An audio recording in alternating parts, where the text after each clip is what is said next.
You're Julian on the Brown Note and a review of the second album by the band from Austin, Texas called Being Dead, of whom I know next to nothing about, called Eels, which made everyone think it was a new album by Eels called Being Dead. I'm going to do a couple of short reviews. It was quite a long one for Godspeed, so not every track, and there's a lot of tracks on this album. I feel very bad about this review because it isn't a good one. And normally that would be because I don't respect the musicians, the songwriting isn't good, and so on. This is the opposite here, and I can't think of an album where people have hamstrung their own music so badly. I'll see if I can get a track list up because I didn't put down the actual titles, and there's no Wikipedia page for the band to help me out. Eels track list. The opening track I think is called Godzilla, and it's symptomatic of Godzilla Rises. It's symptomatic of a problem that lasts throughout the album. It's got it's like the band are in this really interesting place. It's equidistant almost between the Shags, that famous family band from the 1960s, Stereolab.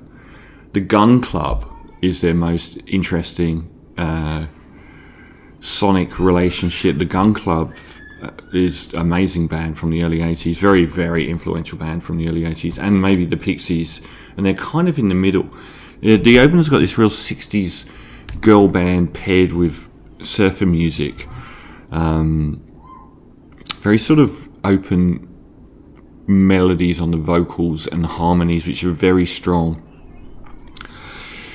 The thing that kills this album dead for me is they do math rock changes on almost every single track, and a lot of these jumps into different songs halfway through a song are incredibly goofy and annoying, and it really does spoil a lot of the tracks. But the opener's really good fun. The second one's got the Van Gogh's has got great Gun Club vibe.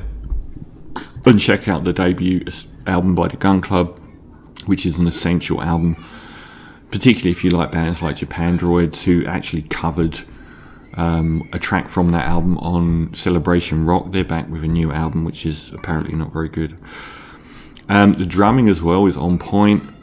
The chorus is really good. They just seem to go off on these musical tangents which don't enhance the music. They make me think of Frank Zappa. So like track 4, Problems, is a great case in point. It's got a great vibe. It seems to have lyrics that are really saying something and builds up this sort of theme which is quite potent, and then at the halfway stage it just drops into this horrendously twee welcome to the party chant, which does nothing to, well, it just completely kills the song dead. And why they do it, it has nothing to do with anything that's happened to that point.